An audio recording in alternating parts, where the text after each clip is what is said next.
An administrator needs to configure a backup policy to run only on the ST/TH day of each month. The Calendar Schedule tab is absent from the Schedule window. How does the administrator get the Calendar Schedule tab to display, so that the schedule can be configured for specific days? Option A. Enable specific days using the push command line. Option B.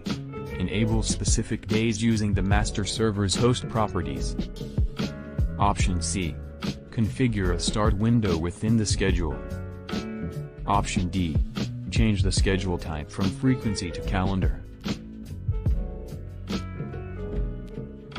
The correct answer is option B. In which order should an administrator install a new Symantec NetBackup patch? Option A. Master, Media 1, Media 2, Client, Ops Center. Option B. Master, Media 1, Client, Media 2, Ops Center. Option C. Ops Center, Master, Media 2, Media 1, Client. Option D. Master, Ops Center, Media 1, Media 2, Client. The correct answer is option C. A standard policy is created with default settings.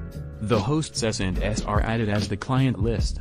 All_local_ drives is specified as the backup selection. Host S has the mount points listed below. /opt/user host S has the mount points listed below. //user how many streams will be created when the policy runs for both clients? Option A. 1. Option B. 2. Option C. 3. Option D. 5. The correct answer is option B.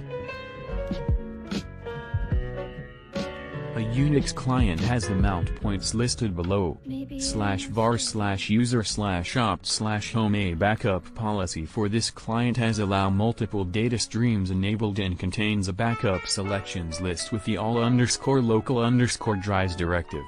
It also contains an exclude list that excludes /home. What happens when this backup policy runs? Option A. All backup jobs complete successfully. Option B. Backup jobs are created for all mount points except for /home.